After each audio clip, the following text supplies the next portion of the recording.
नमस्ते। घर के बीचों बीच पेड़ों का जंगल उगा हुआ है। खिड़कियों पर और ग्रिल पर और लोहे की चादरों पर लतरें चढ़ाई हैं। अगर मेरे पीछे देखें तो भयानक कूड़ा फैला हुआ है, झाड़ झंखाड़ जिसको एक आम और बोलचाल की भाषा में कहते हैं, फैला हुआ है। ये बेतिया राज की कहानी है। बेतिया राज जो शुरू होता है 1500 और 1600 ईस्वी के आसपास, कुछ लोग कहते हैं कि 1200 ईस्वी के आसपास शुरू होता है और आता है साल 1897, जब इस राज को कोर्ट ऑफ वार्ड के तहत डाल दिया जाता है। और तब से लेकर ये राज अपने वारिस की तलाश कर रहा है अंग्रेज़ों द्वारा कोर्ट ऑफ वार्ड करने के बाद। फिर राजा साहब 2 शादियां करते हैं।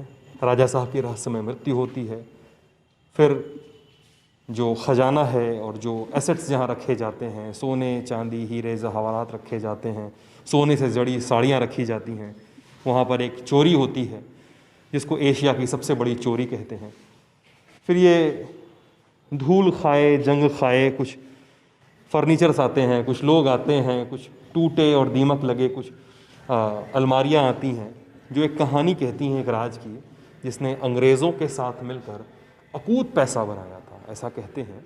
और फिर इस हालत में आ गया कि उसको सारी संपत्ति गंवा बैठा, लोग गंवा बैठा, वारिस नहीं मिल रहा है और सब कुछ अब ख़त्म होने की कगार पर है। आइए पूरी कहानी जानते हैं इसकी।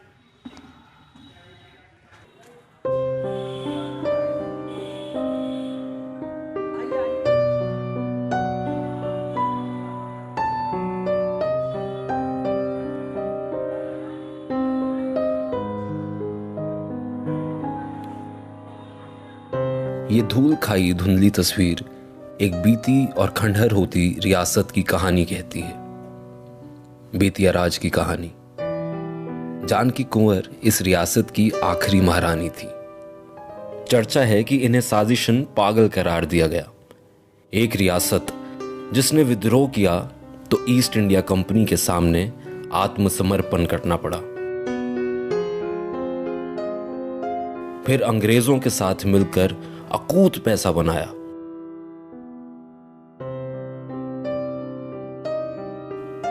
और अब एक अदद वारिस के इंतजार में है।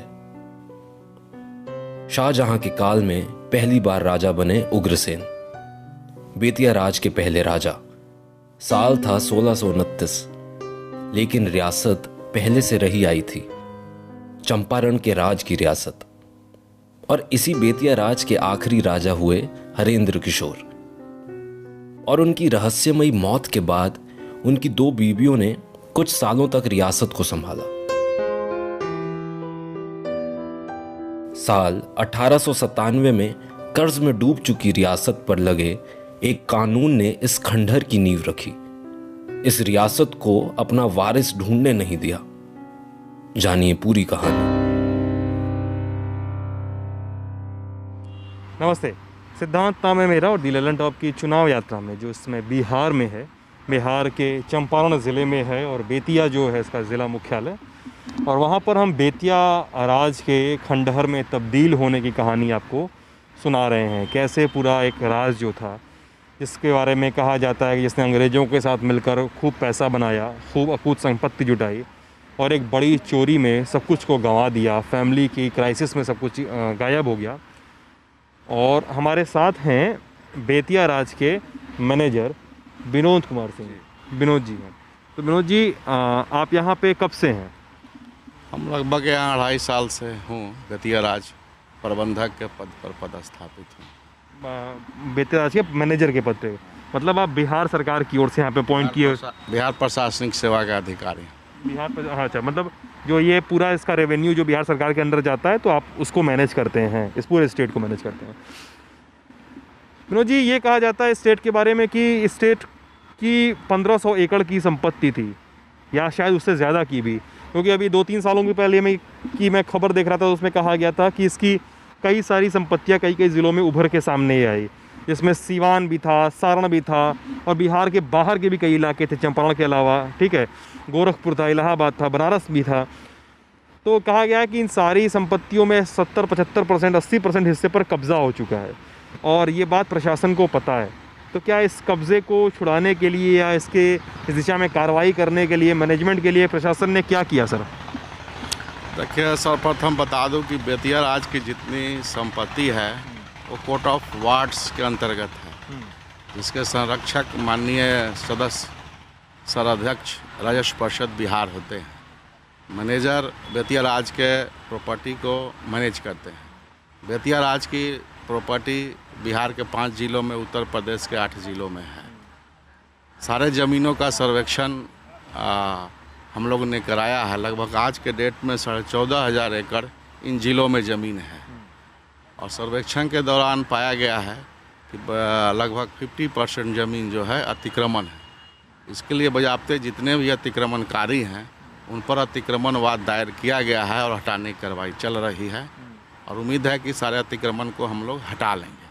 जो भी कृषि योग्य भूमि है उसका बजाबते हम लोग बंदोबस्ती करते हैं और खुले डाक से बंदोबस्ती होता है और उन लोग से रेवेन्यू जो आता है बेतिया राज के खाते में जाता है। रेवेन्यू लिया जाता है और बेतिया राज के खाते में सबमिट किया जाता है। और ये जो बेतिया राज में, बेतिया में जो यहाँ पे आपकी बिल्डिंग्स वगैरह हैं, जो शीश महल है, इस इलाके को जिसको रानी क्वार्टर कहा जाता है, तमाम हिस्से हैं, जो सामने सड़क के पार वाला हिस्सा है जहाँ पे घंटा घर है और पीछे आपका क्या कहते हैं कि ज़वारात खाना है, तो उसकी तो हालत बड़ी बदहाल है। उसके क्या मैनेजमेंट में हुए सर? उसका मैनेजमेंट किया गया कि नहीं किया गया, क्या हुआ?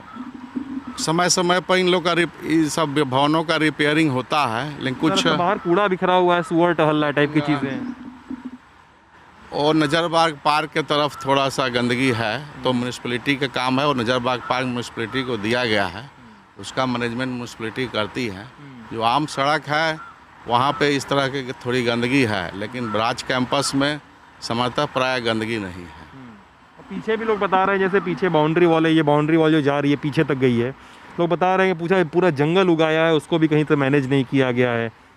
पीछे मतलब ये जो ठीक पीछे रानी क्वार्टर के पीछे का हिस्सा पूरा जंगल उगाया है, मतलब उसको कहीं से सफाई नहीं करवाना, खरपतवार कटवाने की कार्रवाई नहीं। रानी क्वार्टर के पीछे बेतिया राज प्रबंधक का आवासीय कैंपस है, उसमें इस तरह का पेड़ों को लगाया गया है कि जंगल की तरह रहे। इसके जस्ट पीछे में फैंसी मेला ग्राउंड है, वो एकदम नीट एंड क्लीन है, हर साल उसे बंदोबस्त किया जाता है।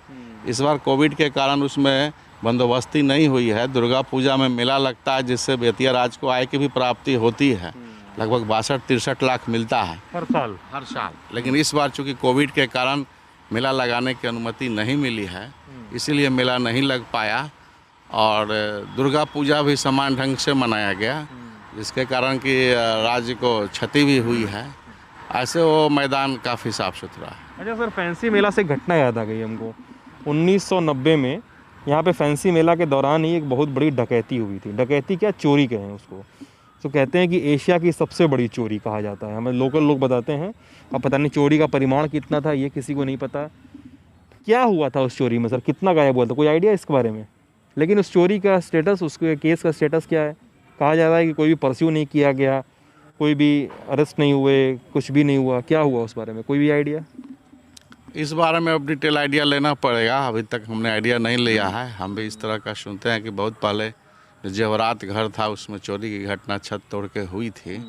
डिटेल हमने पता नहीं किया, अब इससे अद्यतन स्थिति पता करना होगा। जेवरात घर जो बंद है सर, वो जेवरात घर बंद है, सील्ड है, उसका लॉक सड़ गया है पूरी तरह से, उसका मैनेजमेंट वो खोला कब गया था? आखिरी बार आपके समय में खोला गया था? ना, इसकी जानकारी मुझे नहीं है कि कब खोला गया था, नहीं खोला था, अभी उसी तरह बंद है। चोरी छत काट के हुई थी। हाँ, छत काट के छेद करके हुई थी। अच्छा सर, 120 साल से कोर्ट ऑफ वार्ड पे चल रही है ये पूरी रियासत, और बेतिया राज कहा जाता है 120 से अब तो 122-23 साल मान लीजिए। 1897 में शायद कोर्ट ऑफ वार्ड दायर हुआ था, तो 123 साल से कहा जा रहा है कि बेतिया राज अपना वारिस ढूंढ रहा है और कोर्ट ऑफ वार्ड के चलते नहीं हो पा रहा है। तो क्या अभी वारिस ढूंढने की प्रक्रिया क्या है, कैसे ढूंढ पा रहे हैं? क्या कोर्ट ऑफ वार्ड को चैलेंज करने की कोई आपकी मंशा है सरकार की, या किस तरीके से इस दिशा में बढ़ा जा रहा है आगे? अभी देखिए, वारिस अभी तक कोई नहीं आए हैं। बहुत सारे मामले court, high court, supreme court में डाले गए थे, सारे मामले अभी डिस्पोजल हो गए। अभी तक लीगल हायर कोई नहीं सामने आया है। लीगल हायर कोई नहीं सामने आया? कोई भी क्लेम नहीं करने आता? कोई भी क्लेम नहीं करता है, जो करता है वो तो फिर कोर्ट में केस हार जाते हैं। कोर्ट में केस हार जाते हैं, कोर्ट में मतलब पूरा ऑथेंटिसिटी प्रूव नहीं कर पाते। बेतिया राज की कहानी में मेरे साथ राजगुरु परिवार के सदस्य हैं। राजगुरु परिवार के सदस्य का नाम है प्रमोद व्यास जी। प्रमोद व्यास जी हैं। प्रमोद व्यास जी इस भवन की, इस बेतिया राज की वो कहानी सुनाएंगे जो शायद कहीं दर्ज नहीं है या बहुत कम जगहों पर इसका उल्लेख है। प्रमोद व्यास जी आइए, हम लोग चलते चलते बात करेंगे और हम लोग जहाँ चले आप मेरे साथ चलते रहिएगा, ठीक है? प्रमोद व्यास जी, आप कह रहे हैं कि आप राजगुरु परिवार से हैं ना? जी जी जी। क्या अंतर है राज परिवार में और राजगुरु परिवार में, क्या अंतर है?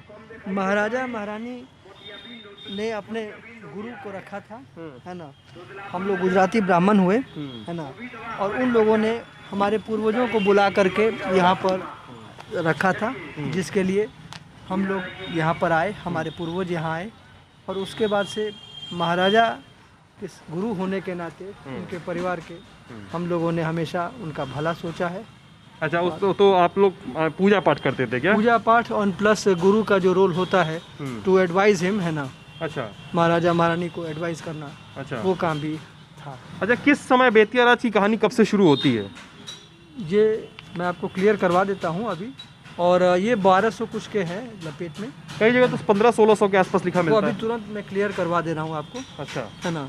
और इसके पश्चात मुझे कहना ये है कि आज महारानी जानकी कुंवर 1954 में गुजर गई, आखिरी महारानी स्टेट आखिरी की। महारानी स्टेट की। उसके बाद उनको भी जो एबनॉर्मल कहने के लिए करवाया लोगों ने, जो शादी जब महारानी जानकी कुंवर की हुई, उसके पहले महारानी शिवरतन कुंवर थी इसी बेतिया में। उनकी इच्छा नहीं थी कि महारानी जानकी कुंवर जी की शादी हो, पर चूंकि घरेलू उसमें महाराजा हरेंद्र किशोर जी की एक सिस्टर थी जिनका नाम था मूंगा कुंवर जी, उन्होंने कॉन्स्पिरेसी से करके उनकी शादी करवाई। ठीक है सर, उस कहानी पे आएंगे 2 मिनट बाद। आप मैंने बहुत आगे ले गए बात को। आइए, ये ये बिल्डिंग कौन सी है, क्या है कहते हैं इस बिल्डिंग को? शीश महल बोलते हैं शीश महल जी। कब का बना है ये? शीश महल तो 1900 पहले ही का है ये। हाँ, उसके पहले का ही है। जी जी। अच्छा, ये टाइल्स वगैरह तो नहीं लगी है ना? नहीं, ये तो नहीं लगी। 5 साल पहले लगा है। 5 साल पहले लगा है। आप यहाँ पे बड़े बाबू के पोस्ट पे हैं स्टेट में? जी, अभी है, उस समय दूसरा कोई था। अच्छा, तो यहाँ पे ये सब पहले अभी लगा है। और ये सब जो रखा हुआ है इधर, ये फर्नीचर वगैरह सब पहले का ही सब है। हाँ, ये राजा के बेर का समय का ही है। राजा के समय का ही है ये सब? क्या रानी के समय का, राजा के समय का? रानी राजा वही ना हुआ, जब राजा थे तभी ना रानी आई। राजा जी की तो मौत हो गई थी 1898 में ना? हाँ, तो रानी का भी तो मौत हो गया 1954 में। हाँ, तो ये सारा कुछ फर्नीचर उस समय का ही है, ये सब कुछ। हाँ, और इधर एक चेस्ट भी है, बता रहे थे, इधर एक कमरा भी है। खोल दो बाबू। इसमें क्या रखा है? सब हथियार है, तलवार है, गोला है, बारूद है, तोप है, इसी कमरे में? इसी कमरे में। अच्छा, और ये सारा कुछ बिहार सरकार द्वारा मैनेज किया जाता है? नहीं, बिहार सरकार का कुछ भी नहीं, न एक पैसा देता है न लेता है। अच्छा, इस सब मैनेजर बेतिया राज के खाता में जमा रहता है। अच्छा, बोर्ड ऑफ रेवेन्यू की तरफ? हाँ, ये क्या है सर? सब टेबुल है। ये टेबल है। हाँ, इधर दिखाइए रूहानी। ये आतिशदान है, झूमर लटकाने के लिए जो। सब इंग्लैंड हाँ जी, इंग्लैंड का ये सब है। सब इंग्लैंड सब का है? इंग्लैंड से है। अच्छा, लोग बता रहे हैं कि इंग्लैंड का है और ये काफ़ी भारी है, मेटेलिक है। कांति मिट्टी का है कि मेटल है? मेटल है, मेटल है। हाँ, ये आतिशदान वगैरह बना हुआ है यहाँ पे पुराने ज़माने का। ये पूरा एक फेहरिस्त लगी हुई है। नीचे रखा हुआ है आतिशदान, इधर भी रखा हुआ है। ये पूरे इस सारे ग्लास का बना हुआ है। हाँ हाँ जी, पूरे कलाकारी है। हाँ, कलाकारी है, सब पर डिजाइन बना हुआ है। अच्छा, सब पे कलाकारी है। और ये रखा हुआ है तब से, वहाँ से उसी समय से रखा हुआ है? जी, उसी समय से रखा हुआ है। अच्छा, ये सब ब्लू ग्लास, रेड ग्लास। हाँ, इधर भी है रूहानी।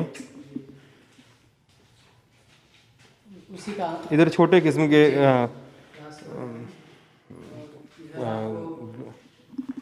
ये उसी के मतलब सारे लाइट, पूरी महल की लाइटिंग इस कमरे में रखी हुई है। शीश महल का लाइट, शीश महल की पूरी लाइटिंग यहाँ रखी हुई है। पत्थर के मूर्तियाँ हैं, यहाँ पे खंजर हैं, तलवार हैं। ये सारी इस महल की प्रॉपर्टी है। जी जी जी।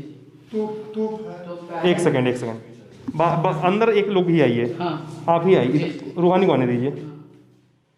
हाँ, ये धान उन कूटने मसाला हाँ, वगैरह के ओखल लिए मुसल है। ओखल मुसल है, ये गोला है, ये तोप के गोले हैं। हाँ ये हांडी है खाना वाना बनाने के लिए। ये तोप का मुहसिरा है। जी जी जी। अच्छा, और शंख वगैरह वहाँ पर रखा हुआ है, शंख वगैरह।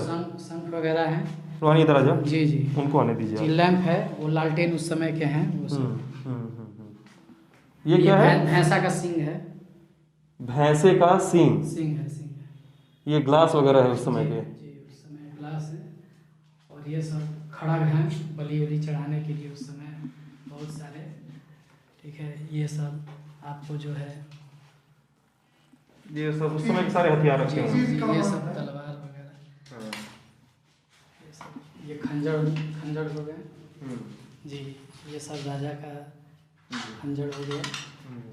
नीचे मूर्तियाँ रखी हैं कई सारी। मूर्तियाँ भी रखी हुई हैं। और ये किस राज परिवार का एक निशान सिंबल जो है, अच्छा, ये है उस समय का राज परिवार का सिंबल है। सिंबल एक ये हो गया। इस पर है सो पूरे जंग खा गया पूरी तरह से ये।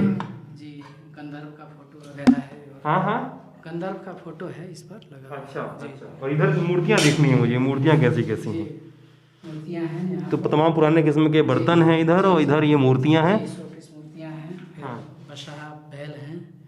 ठीक है, और ये देवी देवताओं के भी पिक्चर हैं, गाय हैं, ये सब उस समय का बना हुआ कलाकारी है। तो बड़े बाबूजी इतनी खराब हालत में कैसे आ गया? क्या? इतनी खराब हालत में कैसे आ गया सब? किस चीज़ का? ये सारा सामान जैसे धूल खा रहा है, जंग खा रहा है, रिस्टोर नहीं किया गया, म्यूजियम नहीं बनाया गया। म्यूजियम के लिए हुआ था कि म्यूजियम बनने वाला है।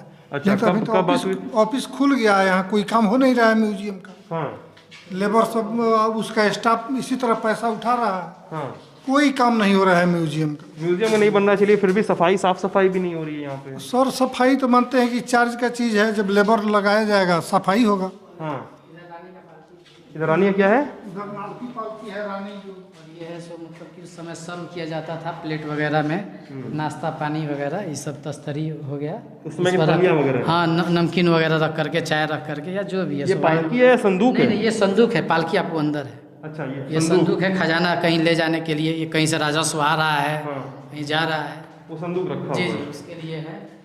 और यहाँ पर तो ये लो बाबू, जरा ये इसको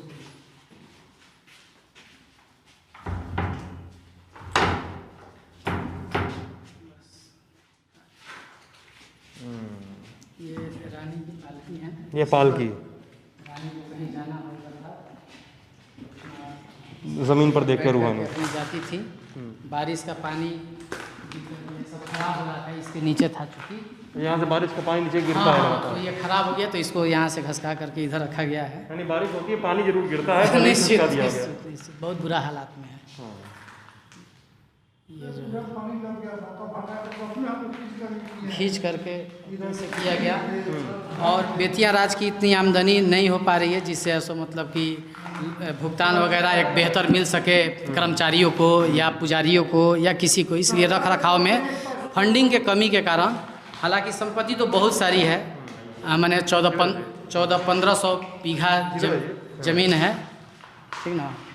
और राजस्व का नहीं ये हो पा रहा है, अतिक्रमण का इतना सो जाल फैला हुआ है कि कुछ। अच्छा, ये बताइए, हमको कहानी जाननी है, राज की पूरी कहानी बताइए राजगुरु जी। कहानी कब से शुरू होती है बेतिया राज की? नेट सेकंड में आपको क्लियर कर दूँ।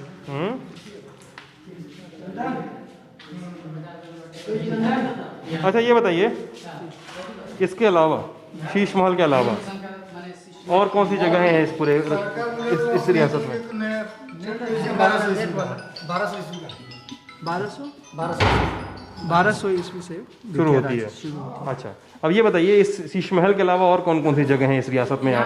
यहाँ पर बेतिया का मीना बाजार जो है ये उस समय का परिकल्पना है। माने आज हम लोग जो मॉल के रूप में देखते हैं उस समय वो मॉल के रूप में वह सुई से लेकर के हर एक चीज़ है सो वहाँ पर मिलता है। कब से शुरू हुआ था? वो बहुत पुराना है, लगभग 200-250 साल पहले की परिकल्पना है। अभी आप देखिएगा बहुत पुरानी बिल्डिंग है और पूरे जिला का मुख्य सो व्यापारिक केंद्र है मीना बाजार। तो शीश महल में कौन रहता था? शीश महल वाले के इस हिस्से में कौन रहता था? रानी तो 1854 में ऐसो यहाँ से मतलब ये डेथ कर गई। उसके पहले कौन रहता था यहाँ पे? उसके पहले ऐसो रानी और ऐसो देख रेख करने वाले कारिंदे, मैनेजर वगैरह यही सब ये लोग रहते थे यहाँ पे। उसका सही से उसका इसका मतलब ये नहीं कर पाए। हाँ। और इधर ये तो पूरा झंखार से भरा हुआ है, जंगल हो गया है। कर्मचारी ऐसो न के बराबर हैं, साफ कैसे हो पाएगा? इसको इतने बड़े अहाते को साफ करने के लिए बहुत सारा मैन पावर की ज़रूरत है और वो मैन पावर को ऐसा पेमेंट देना है तो बेतिया राज के पास उतनी पैसे है नहीं। बेतिया के आखिरी महाराज कौन थे? महाराजा हरेंद्र किशोर सिंह। हरेंद्र किशोर सिंह। आप एक सेकंड, हरेंद्र किशोर सिंह की शादी और हरेंद्र किशोर की शादी और शादियाँ हुई थी। हाँ। पहली रानी शिवरतन कुंवर थी, दूसरी रानी महारानी जानकी कुंवर थी। शिवरतन कुंवर और जानकी कुंवर। तो शिवरतन जी से पहली शादी हुई और जानकी जी से दूसरी शादी हुई। पहली शादी से तलाक हो गया था? नहीं, हाँ। वो स्वेच्छा से कराई, बच्चा होने के लिए। अच्छा, संतान के लिए। अच्छा, फिर क्या हुआ? तो राजा मर गए 1894 में। 98 में? 94 में। 94 में मौत हुई। और रानी शिवरतन कुंवर मरी। कैसे मौत हुई थी? कोई बताता है कि बड़ी उनको तो एक बैग दर्द हुआ, मैंने सुनने में आता है, हम लोग तो उस समय थे नहीं। सुनने में आता है कि उनको पेट में दर्द हुआ छपरा छावनी पर, और वहाँ से कलकत्ता गए राज वैद्य के पास, और वहीं कलकत्ते में इनका डेथ हो गया। कोई बता रहा था, राजगुरु साहब बता रहे थे कि शायद हीरा चाटने से मौत हुई थी, ऐसा बताते हैं लोग। मूंगा कुंवर के समय का वो कलकत्ते की बात है। लोगों का कहना जैसा है कि जो गुजरे वो सीढ़ी मूंगा कुंवर उनकी बहन। मूंगा कुंवर उनकी बहन थी। उनकी साजिश थी कि किसी तरह से बेतिया राज की संपत्ति में, चूंकि यहाँ कोई औलाद था नहीं, इसलिए वो प्रयास हुआ है। तो मूंगा कुंवर कहती हैं कि उनको मारा गया है। हाँ, मूंगा कुंवर का कहना तो वो तो उनकी साजिश थी। मूंगा कुंवर उसमें खुद संलिप्त थी। अच्छा, मूंगा कुंवर खुद चाहती थी कि उनके भाई को मौत हो जाए। जी, ये ऐसा कहा जाता है। जी, और एक सेकंड, संपत्ति नहीं मिल पाई। तो कैसे हुई थी मौत? क्या कहानी है? महारानी जानकी कुंवर की शादी होने के पश्चात एक बार उन्होंने अपना वो रखा कि भाई हमारी शादी हो गई है, तो बच्चों के निमित्त में उन्होंने अपना वो कहा महाराजा से कि भाई हमें भी बच्चा चाहिए, है ना। तो इस बात को सुन करके महाराजा ने अपनी बहन को कहा ये बात को। उससे उनकी बहन ने विक्षुब्ध होकर के सोचा कि भाई अब इसका तो दूसरा कोई उपाय नहीं है सिवाय उनके गुजरने का, तो ताकि ये तो फिर बात भेद खुलेगा। तो उनके कॉन्स्पिरेसी से जो बाहर के उस समय के अंग्रेजी शासन के लोग बाग थे, उन लोगों ने मिल करके और ये कहा, महारानी ने उनको एडवाइस किया कि आप उस तरह से कर लीजिए। तो सुना जाता है कि वो जब सीढ़ी से उतरे गिरे हैं तो उसके हाथ में हीरे का अंगूठी था, उसी को चाट लिया गया। और उसके बाद में महारानी जब ये महाराजा गुजरे हैं तो गुजरने के पश्चात डॉक्टर ने भी उनके नब्ज नाड़ी को नहीं चेक किया, ये भी कहा जाता है। जो वैद्य वगैरह थे उस समय वैद्य थे वहाँ पे, मतलब टोटल कॉन्स्पिरेसी में थे किसी तरह से संपत्ति को हड़पने के लिए। और जब महाराजा गुजर गए तो महाराजा की बहन, आप मतलब आप जैसा बता रहे हैं, महाराजा की बहन ने मरवा दिया उनको। किनके साथ मिली हुई थी? वो अंग्रेजी शासन के साथ, अंग्रेजों के साथ मिलकर मरवा दिया। के साथ वो मिली हुई थी। अच्छा, जिसके चलते ये घटना हुई। अच्छा, अंग्रेजों के साथ मिलकर उन्होंने अपने भाई को ही मरवा दिया, ये कहानी चलती है। अच्छा, ठीक है, फिर क्या हुआ? फिर उसके बाद गुजरने के पश्चात में अंग्रेजों को सुविधा हो गई इस काम को करने के लिए, और फिर तब मिल करके महारानी के साथ में महारानी को यहाँ पर बेतिया ले आ करके यहाँ पे उनको एबनॉर्मल बनाया गया। हाँ, मतलब ये शो करते हुए कि भाई वो पागल है। उसमें हुआ क्या कि एक लीला करके दाई थी यहाँ पे, अच्छा, जो खाना बना करके महारानी को खिलाती थी। शिवरतन कुंवर कहाँ थे इस समय तक? पहली महारानी शिवरतन कुंवर और जब महारानी जानकी कुंवर दोनों कलकत्ता से साथ में आए, और आने के पश्चात में महारानी जानकी कुंवर के विषय में महारानी शिवरतन कुंवर ने एक डेट रखा कि बच्चे को अडॉप्ट करने के लिए, क्योंकि बच्चा यहाँ था नहीं। तो जिस दिन उन्होंने डेट रखा, संजोग से दुर्भाग्य का दिन था, उस दिन महारानी स्वयं जो है शिवरतन कुंवर जी एक्सपायर कर गई। अच्छा, तो उनके भी गुजर जाने के बाद तब महारानी जानकी कुंवर अकेले रह गई। तो तो ऐसी परिस्थिति में और उन लोगों ने सोचा कि भाई इस तरह से कोई ऐसा योजना अपना किया जाए, तो उनको यहाँ पर खाना के लिए महारानी जानकी कुंवर के बारे में कहना है कि जहाँ तक सुना गया है और लिखा हुआ भी मैगज़ीन में भी पढ़ा गया है, उसमें भी ये स्पष्ट बात है कि महारानी जानकी कुंवर जब खाना खाती थी तो वो अकेले खाना खाती थी।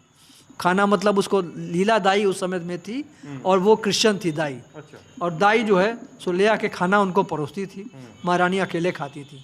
लेकिन उस दिन संजोग से जब महारानी शिवरतन कुंवर के गुजर जाने के बाद जब एक बार जब भोजन का बात हुआ तो उन लोग उस समय में लेइस करके एक वहाँ पर मैनेजर थे बेतिया राज के, और वहाँ के और जो फर्दर जो सीनियर पदाधिकारी लोग थे वो सभी लोग यहाँ आए बेतिया, और महारानी जानकी कुंवर जी ने अपने भोजन के लिए कहा कि लीला दाई को कि ले आओ खाना। लीला दाई को एक बार कहा, 2 बार कहा, 2-3 बार रिपीट किया। तो फिर रिपीट करने के बाद जब खाना नहीं आया इनके पास, तब उसके बाद से महारानी फिर उठ करके गई और तब उन्होंने फिर कहा, फिर लौट करके जब आई तो काफ़ी विक्षुब्ध थी वो कि भोजन मतलब उनको नहीं दिया जा रहा है, आज दुर्भाग्य का समय वो। तो उस पर जो है महारानी शिवरतन कुंवर तो थी नहीं, अब महारानी जानकी कुंवर अकेले में थी। उसी दरमियान में सारे पदाधिकारीगण चले आए और उसी समय लीला दाई खाना लेकर के हाजिर हुई। तो सबों के सामने तो महारानी खा नहीं सकती थी, तो महारानी ने खाने से इनकार कर दिया। तब वो लोग सभी लोग हंसने लगे कि बात बताइए, खाने के लिए ये कह रही थी कि इनको भूख लगी हुई है और हम लोग खाना जब लेके आए हैं तो सबों के सामने खा नहीं रही थी। तो चूंकि सबों के सामने खाती नहीं इसलिए उन्होंने नहीं खाना खाया। तब उन लोगों ने पदाधिकारीगण ने अंग्रेजों ने मिल करके कहा कि इसके लिए एक निमित्त करके एक बैठक बुलवाई जाए जिस पर ये डिसाइड किया जाए कि महारानी एबनॉर्मल है कि नहीं है। और तब तक ये संपत्ति कोर्ट ऑफ वार्ड घोषित की जा चुकी थी। तब तक कोर्ट ऑफ वार्ड ये संपत्ति 1 अप्रैल 1897 में। क्या होता है कोर्ट ऑफ वार्ड का मतलब? आइए, कोर्ट ऑफ वार्ड जो है बेतिया राज की एक वो है। मैं आपको कोर्ट ऑफ वार्ड्स के उसी दरमियान में क्या होता है कोर्ट ऑफ वार्ड, जैसे हमको किसी को समझाना हो आसान भाषा में। आसान तो राजस्व परिषद हुआ, कोर्ट ऑफ वार्ड्स है ना। कोर्ट ऑफ वार्ड्स में एक वो उसका अलग है सेक्शन है, उसके तहत में वो प्रॉपर्टी उसके देख रेख में कोई भी आदमी यदि किसी भी तरह से उसका कोई नहीं है देखने वाला, तो वैसी परिस्थिति में कोर्ट ऑफ वार्ड्स के तहत वो जमीन जा सकती है। रेवेन्यू को रेवेन्यू को दी बोर्ड ऑफ रेवेन्यू को दी जा सकती है। अच्छा, अब बोर्ड ऑफ रेवेन्यू को जमीन दी जा सकती है कोर्ट ऑफ वार्ड के तहत देख रेख करने के लिए। Just custodian custodian board of revenue is just custodian. और जब भी कोई प्रॉपर्टी का असली वारिस आएगा, प्रॉपर्टी का असली वारिस तो ढूंढना नहीं क्या होगा अभी तक? अभी वो कोर्ट में मैटर है लेकिन वो क्लियर हो ही जाएगा। 123 साल से अभी तक किसको प्रॉपर्टी का वारिस नहीं मिला। उसमें अनेकों बार 180 लोगों ने इसमें वो किया, तो 180 लोगों ने क्लेम किया है। क्लेम किया। उन सभी लोगों के दावे खारिज हो गए, लेकिन एक भगवती शरण सिंह है जिनका दावा कुछ के बराबर चला है ना। अब उसी में वो लोग कोर्ट में मैटर है। तो आज तो भगवती शरण सिंह जी गुजर गए हैं, लेकिन उनके बेटे अशोक सिंह वगैरह हैं वहाँ पे जो उनके लाइक में अपना है, जो ये लोग भी क्लेम करते हैं कि हम इस प्रॉपर्टी के वारिस हैं। हाँ हाँ। अब कोर्ट में जैसा होगा वो डिसाइड हो जाएगा। अच्छा, वो कोर्ट में डिसाइड हो जाएगा, उसके बाद से फिर महारानी की इच्छा। इस दरमियान में आपको एक बात और बताना चाहूँगा कि बेतिया राज में यहाँ पे जो कर्मचारीगण हैं वो बहुत गिने चुने हैं। जैसे किरानी वर्ग में बेतिया राज में आज के डेट में वर्तमान बड़ा बाबू हुए और 4 आदमी किरानी और हैं, जिसमें एक आपके बेतिया राज के नाजिर जी हैं है ना, जो श्री विनोद कुमार वर्मा, और इसके अलावा श्री उमा शंकर ओझा। कुल मिला के करीबन 5 व्यक्ति हैं किरानी में। और उसके पश्चात में कुछ सिपाही हैं, कुछ मानदेय के सिपाही हैं, कुछ अमीन हैं।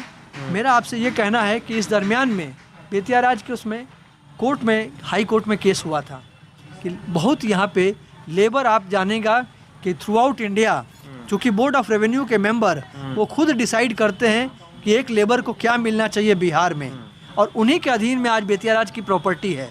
तो he is not deciding about Bettiah Raj staff है ना। अब ये मुझे कहना है आपको, ये मैं आपको हाई कोर्ट का एक ऑर्डर दिखा रहा हूँ, जिस ऑर्डर को मैं आपको दूंगा भी। एंड इस ऑर्डर में ये ऑर्डर है mister justice Navaniti Prasad Singh and honourable mister justice Rajendra Kumar Mishra ji. Oral judgment. क्या है जजमेंट? इस जजमेंट में ये बेतिया राज के स्टाफ लोगों के द्वारा केस हुआ। इसमें इन्होंने डिसाइड किया कि however when we come to the second issue whether the appellants are employee of the Bettiah estate or employed by the court of wards, they are entitled to minimum wages as they are employed in the management of the state. The member board of revenue is directed to look into this aspect of the matter and take appropriate decision within a reasonable time depending upon the facts and circumstances of the case, which are too numerous to discuss in this proceeding. With these observations and directions, the appeal stands disposed of. मुझे कहना है कि minimum wages this I am giving to you also, है ना, you may have, है ना। इस high court के इस ऑर्डर के पश्चात मिनिमम वेजेस का जो है वो मिलना चाहिए बेतिया राज के कर्मचारियों को। अभी नहीं मिल रहा है। आज के डेट में बेतिया राज को जो सैलरी थ्रू आउट इंडिया, आप देख लीजिए, सर्च कर लीजिए, कितनी सैलरी मिलती है बेतिया राज के लोगों को? आप बेतिया राज के कर्मचारी हैं? कर्मचारी तो मैं नहीं हूँ, लेकिन कर्मचारियों का संघ का मैं सम्मानित अध्यक्ष भी हूँ, अच्छा, है ना। तो in this aspect I can say कि भाई वर्तमान हमारे बड़ा बाबू हैं, ठीक है, अभी जस्ट रिटायर हुए। अब एज अमीन रिटायर होने के पश्चात इन्हें वो जगह दिया गया बड़ा बाबू का, है ना, बड़ा बाबू का जगह दिया गया और आज ये हैं। तो आज इनकी सैलरी करीबन 5-5.5 हज़ार के लपेट में है और मतलब कोर्ट के ऑर्डर के बाद भी इनकी सैलरी नहीं बढ़ाई जा रही है, नहीं बढ़ाई गई। उसके पश्चात और भी जो बेतिया राज के स्टाफ हैं उनकी सैलरी भी करीबन 7,000 7,500 हज़ार बहुत बढ़ाने के बाद में हुई है। अच्छा, ठीक है ना। तो ठीक है। उसके पश्चात मैं आपको ये बात बता दूं कि बेतिया राज ये पुजारियों के बारे में, पुजारी बेतिया राज के जो हैं। सर एक सेकंड मतलब हम लोग बारी बारी बात कर रहे हैं ना, मतलब आप यहाँ पे इतना बता दिए, फिर आगे हमको अभी हम 10 जगह जस्ट शूट करके आए ना, हमको हर बात में लिंक बैठाना है, वरना हम एडिट नहीं कर पाएंगे। ये भी आप मेरी मजबूरी समझिए ना। जी ठीक है, तो आप जैसा कहिए। आप संघ की बात कर रहे हैं, पुजारी की बात कर रहे हैं, नहीं सब बात हो जाएगी, लेकिन हम बारी बारी बैठाएंगे चीज़ों को ना। ठीक है। तो सर ठीक है, ये बेतिया राज की कहानी हो गई। महाराजा हरेंद्र किशोर सिंह और जानकी कुंवर, शिवरतन कुंवर की कहानी। उसके बाद कथित रूप से उनको पागल करार दिए जाने और मूंगा कुंवर द्वारा कॉन्स्पिरेसी किए जाने की कहानी है। एक खजाना है यहाँ पे, सुनते हैं खजाना था वो और लुट गया पूरी तरह से। वो खजाना कहाँ पे है? वो खजाना मैंने आपको वो दिखाया था जगह। अच्छा, वहाँ जवाहरात घर। जवाहरात घर, तो वहीं पे वही वो खजाना का, और वहीं पे लूट हुई है एशिया की सबसे बड़ी लूट, सबसे बड़ी चोरी, लेकिन आज तक कोई चोर नहीं पकड़ाया। चलिए आइए उसको भी देखते हैं। बेतिया राज जो इसके प्रारूप लगते हैं कि अंग्रेज़ों के साथ मिलकर बेतिया राज ने अकूत पैसा बनाया, और पीछे है बेतिया राज के खजाने का भवन। पीपल का पेड़ अपनी जगह क्लेम कर चुका है, अपना घर बना चुका है खजाने के ऊपर। इस खजाने में जो चोरी हुई थी उसे कहा गया कि वो एशिया की सबसे बड़ी चोरी है। क्या थी चोरी, खजाने में क्या क्या था, खजाने का किस्सा क्या क्या है? राजगुरु परिवार से, यानी वो परिवार जो राज परिवार के लिए और राज परिवार की संपत्तियों के अंतर्गत पड़ने वाले मंदिरों भवनों में पूजा पाठ करता था, कि प्रमोद व्यास जी हमारे साथ हैं और साथ हैं एक लोकल व्यक्ति तरुण जी, ना। तो प्रमोद जी और तरुण जी, हम लोग थोड़ा सा अभी यहाँ पे घूमेंगे। घूमते घूमते आप मुझे बताइएगा कि बेतिया राज में कब कब क्या क्या मतलब जो हुआ वो तो बता चुके हैं आप, लेकिन इस चोरी की कहानी हमें जाननी है। कितना पुराना है सर खजाना ये तो बहुत पुराना, महाराजा महारानी के समय से बनवाया हुआ। अच्छा, ये है। उसमें चोरी जो है इसमें ये ऐतिहासिक जगह है और सबसे बड़ी एशिया की चोरी यहाँ हुई जो 1990 में हुई। उस दरमियान में आपको बता दूं 1990 में हुई थी। 1990 में खजाने में क्या क्या था? यही फैंसी मेला है, ये सामने मैदान जो है जी, उसी समय में मेला भी लगा हुआ था। फैंसी मेला? जी, फैंसी मेला, दशहरा फैंसी मेला लगता है। दशहरा मेले का नाम ही है फैंसी मेला? जी, दशहरा फैंसी मेला। अच्छा। तो उस दशहरा फैंसी मेला में ये संजोग से क्या हुआ कि यहाँ पर इसमें ये जितने जगह हैं चारों कोने पर माइक लगे हुए थे। इस पूरे भवन के चारों कोने पर भवन, हाँ, लाउड स्पीकर लगा हुआ था। और लाउड स्पीकर लगा करके ये लोग जो है आवाज़ तो किसी तरह से आवाज़ नहीं जाए, इसमें यदि कुछ कार्यक्रम हो रहा है तो वो बात गुप्त रहे, इसके लिए वो कार्यक्रम जिन लोग उस समय के जो मेला के ठेकेदार थे उन लोगों ने उस तरह का आयोजन किया। अच्छा, कि यहाँ पे कुछ भी अगर करे तो आवाज़ न जाए, आवाज़ न जाए। ठीक है, आइए। फिर उसके पश्चात जब 1990 में जो चोरी हुई क्या तारीख थी चोरी की, याद है आपको? जी तो चोरी की तारीख क्या थी?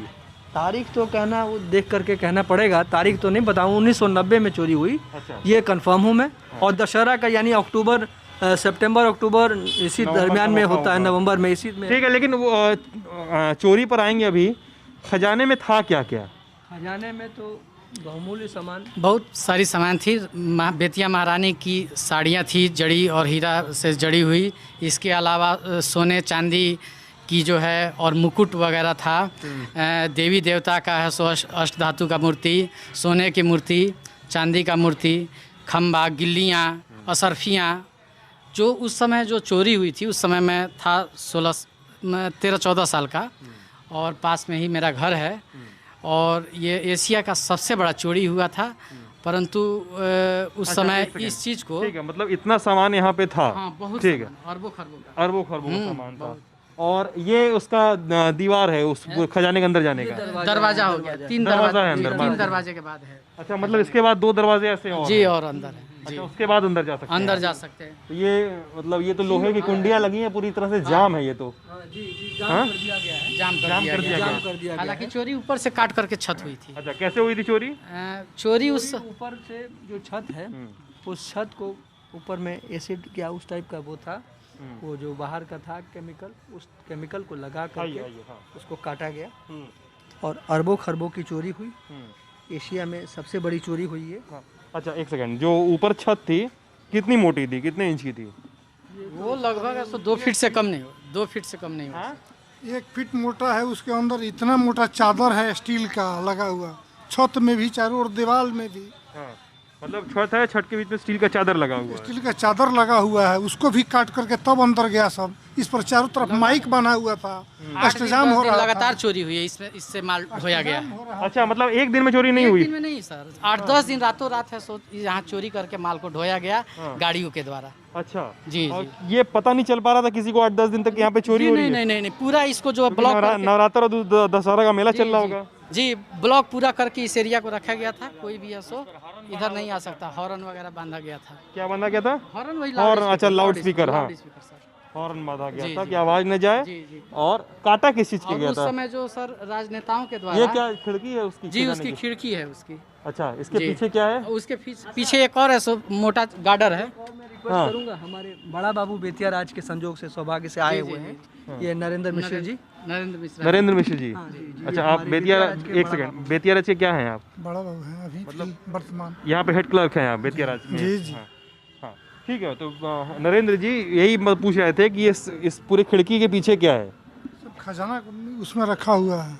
अभी भी रखा है खजाना यहाँ पे? अब तो निकल गया सब, अब तो रखा गया है। जो बचा हुआ था चोरी से, हाँ, वो ले जाकर के एसडीओ कोर्ट में रखा गया है। कोर्ट में रखा हुआ है। कोर्ट में रखा हुआ अब कितना खजाना का चोरी हो गया लगभग? और वो खरबों का, इसका मतलब अंदाजा कितना नहीं कितना लगाया जा कितना परसेंट खजाना चला गया? सकता। माने 20 में 18% मतलब 100 में 20 में पैसा में से 18 पैसा चला गया। चला गया, 2% बचा। 10% बचा केवल। बाकी वो बचा हुआ एसडीओ कोर्ट में रखा गया है। अच्छा, ठीक है। अब ये बताइए, आप में से तीनों लोग कोई भी बता दे हमको कि इस खजाने से जब लूट हो गई, 8-10 दिन जैसे ये बता रहे हैं कि लगातार लूट होती रही, इसमें पता कब चला कि चोरी इतनी बड़ी हुई है? जब मैनेजर आए अपना चार्ज दे। दूसरा मैनेजर आए चार्ज लेने के लिए, तो पहला मैनेजर चाबी देने लगे कि चाबी ले लीजिए। तो वो बोले कि कैसा चाबी है? तब इन्होंने कहा कि जवाहर खाना का चाबी है। कहा कि जवाहर खाना का चाबी है, इसी तरह हम ले लें। जवाहरत खाना। जवाहरात खाना। जवाहरात खाना। हाँ, आइए। हाँ, तो वो कहे कि चल के खोल के हमको दिखलाइए, उसके बाद हम चार्ज लेंगे। जब आ करके खोला गया गेट, तो वो एकदम भौक लाइट उसमें आ गया, ऊपर से लाइट आ ऊपर से लाइट जल रहा। लाइट आ गया। तब देखा गया कि सब सामान छिटाया हुआ है, चांदी का बोरा सब इसी तरह पड़ा हुआ है। उस चांदी का नहीं ले गया था, चोरी नहीं किया था, वो तो नीलमे या मौड़ी या और सोना सोना से भर गया था। उन लोग का चांदी छोड़ दिया था। चांदी छोड़ दिया था, वही अच्छा, में जमा है। मैंने रत्न ले लिया था, सोना वोना ले गया था, चांदी छोड़ गया था सारा। चांदी छोड़ दिया था। और कितना चांदी भी ले गया ये कौन बताए? चांदी कुछ छूटा हुआ था। कोई गिरफ्तारी हुई इस पूरे केस में आज तक? गिरफ्तारी हुआ हमारे बेतेरज के सिपाहियों का, जिसका ड्यूटी दिया गया था फिलहाल। हुआ गिरफ्तारी, फिर छोड़ दिया हाँ? गया। शक के आधार पर गिरफ्तारी हुआ, फिर छोड़ दिया गया। अच्छा, 2 सिपाही का, हाँ, दूसरा किसी का आज तक कोई पकड़ में नहीं किया कि कौन चोरी किया ही। अच्छा। सीबीआई का भी इस पर बहाली हुआ था, कोई कुछ नहीं पता चला। राजनेता नहीं वगैरह पता सब चला लोग कोई ऐसे- गए कोई मेले के ठेकेदार वगैरह जो आए थे मेले में, ठेकेदार वगैरह झूला लगाने वाले। ये सब ऐसा सेटिंग था राजनेताओं का और उस समय का प्रशासन का, ठीक है ना जी। हमारे मैनेजर का इतना बड़ा संपत्ति पर हम लाउड कौन था मैनेजर उस समय? आर.के. सिंह थे उस समय मैनेजर। आर.के. सिंह। चार्ज कौन लिया था फिर उनसे? सदैव प्रसाद। सचदेव प्रसाद। तो सचदेव प्रसाद चोरी का पकड़ा लगा है 90 में। 90 में। अभी आर.के. सिंह 89 से में आर.के. हुआ था कि 90 में हुआ था कि 88 में हुआ था, ये कोई नहीं बताया। नहीं, हर जगह अभी लोगों में 90 लिखा मिलता है। हाँ 90 में चार्ज लिए, उसी समय पकड़ाया, इसलिए 90 लिखा हुआ रहता है। हम लोगों ने तमाम चीज़ें देखी, बेतिया राज के बारे में तमाम चीज़ों के बारे में जाना, सुना, बात की। अब ये जानना है हमको कि जो बेतिया राज की कहानी है इसमें अभिलेखागार आता है, एक रिकॉर्ड रूम आता है, और कहा जाता है कोर्ट ऑफ वार्ड के तहत आज भी यहाँ पे पब्लिक कचहरी लगती है, अभिलेखागार खुला रहता है। ऐसा है क्या? जी एकदम है। यहाँ पर हर एक मंगलवार और बृहस्पतिवार को बुधवार को कचहरी खुलती है और ज़िले से तमाम ज़िले से जहाँ पर बेतिया राज फैला हुआ है वहाँ से लोग आते हैं अपने कागजात के जानकारी करने के लिए, खाता खेसरा वगैरह, प्लॉट नंबर उस किनके नाम पर था, ठीक है। क्या है रिकॉर्ड रूम में रखा है ये जी सब? रिकॉर्ड हाँ रूम में वही ऐसा सब अभिलेखागार जो कहते हैं, जमीन के कागजात that is called record room. अच्छा। वही अभिलेखागार, वो 1 नंबर और 2 नंबर जो है वही 2 है, काफ़ी लंबे चौड़े जगह में वो है। तभी चला आ रहा है। जी जी, लैंड रिकॉर्ड उसी में जो है पूरे 100 कोस का बेतिया राज था उस वक्त में। उस ज़माने के हिसाब से आज जितने भी पेपर्स ज़मीन के होते थे जो लोगों को बेतिया राज चुकी था, तो और किसी को अगर ज़मीन बंदोबस्ती की गई तो उसको बंदोबस्त करने पर उन्हीं के द्वारा दिया जाता था, बेतिया राज के ही द्वारा पट्टा वगैरह बनाया जाता था, या उसकी रसीद की जाती थी, या बंदोबस्ती की जाती थी, है ना, या नीलाम भी हुआ होता तो उसको दिया जाता था। तो वो सारी प्रक्रियाएं बेतिया राज से होती थी, जिसके सब पेपर्स वहाँ पे रहते हैं। और लोग आते हैं अभी भी देखने आज भी वगने, अब बहुत दूर दूर से लोग आते हैं नकल लेने। नकल जी, लेने वो सब कागजात। प्लस सर्च करने के लिए अपने पेपर्स को। अच्छा जी। बेतिया राज में है कि नहीं है तो कहाँ पे कहाँ किस खसरा नंबर पे है, हाँ। भूमि विवाद में वो सब काम में आते हैं। भूमि विवाद में वो सारे वो पेपर सारा कागज पत्र काम में आता आ है। जाते हैं। अच्छा। अपना डिटेल वगैरह बताने के लिए कि ये हमारे पिताजी का या दादाजी का है या इनका है, उनका बंदोबस्त हुआ है। बहुत लोगों को जो है आपको गोड़ाइती में भी ज़मीन है सो मिला हुआ था, जो राज के टहलुआ थे, जो काम करते थे, दूध पहुंचाते थे, नाई का काम करते और थे। ये सब जमीनें जो है इधर जो बता रहे थे आप, कब्जा है ये सब सारा इधर? जी इधर ऐसो ये सारी ज़मीनें जो हैं लोग ऐसो कब्जा करके रखी हुई हैं। कितनी जमीन पर कब्जा है बेतिया बहुत राज में? सारी ज़मीन है। 1500 बीघे का जो है 1500 की 4500 15,000 एकड़ 15,000 एकड़ ज़मीन राज की ज़मीन है, जिसमें से लगभग मान के चलिए 80-90% ज़मीन पर भू माफियाओं का कब्जा है। जी अच्छा। हाँ। और ये क्या कहते हैं कि अब कब्जा है, बाकी बेतिया शहर में क्या क्या है? कॉलेज भी है और सर्किट हाउस भी आप बता रहे थे। जी बेतिया शहर में आपको कॉलेज है, वो बेतिया मैनेजर का जो है, बेतिया राज का जो मैनेजर था उस समय लाई साहब, उनको रहने का वो स्थान था, बहुत भव्य है, जो अभी कॉलेज के शक्ल में है। इसके अलावा बेतिया शहर के जो समाहर्ता हैं, जिला पदाधिकारी हैं, वहाँ पर जो है वो महल है, वो भी बहुत बड़ा भव्य है। सब बेतिया राज के अंदर आता जी है। जी बेतिया राज के अंदर ही आता है। बेतिया का जो सर्किट हाउस है, मेहमान को जो ये किया जाता है, तो वो बहुत बड़ा भव्य बिल्डिंग है, जो कि राजा के जितने भी है सो आपको आते थे मेहमान, वो वहाँ पर रुकते थे। यहाँ पर जस्ट इसके पीछे है सो आपको एक ठो क्रिश्चियन लोगों का ये आपको है क्या बोला जाता है, चर्च है, जो कि आपको लगभग 150-200 साल पुराना चर्च है। वो भी बेतिया और राज में हाँ, बहुत भव्य चर्च है, जो कि राजा जो है सभी धर्म के लोगों को एक समान और अच्छे से जो है मतलब कि ग्रो वो करने सब का। जमीनें भी इसके अंदर ही आती हैं। जी वो सारी ज़मीनें जी। तो ये थी बेतिया राज की कहानी। तो ये थी बेतिया राज की कहानी। क्या हुआ था, किससे चोरी के, राज के बसने, उजड़ने, बिखरने की कहानी किस बदहाली से गुजर रहा है कि शीश महल की दीवारों पर लोगों के पेशाब के दाग हैं, पान की पीके हैं, तमाम असंगतियां हैं, झाड़ झंखाड़ का मैदान है, जानवरों के मरने की सड़ांध है यहाँ पे। और यहाँ के जो मैनेजर हैं विनोद कुमार सिंह, उनका पक्ष आपने सुना, उन पूरी कहानी आपने सुनी और अपनी राय से हमें ज़रूर अवगत कराइएगा। मैं सिद्धांत हूँ, साथ में रूहानी है। आप देख रहे थे लीला लंटॉप। बहुत बहुत शुक्रिया।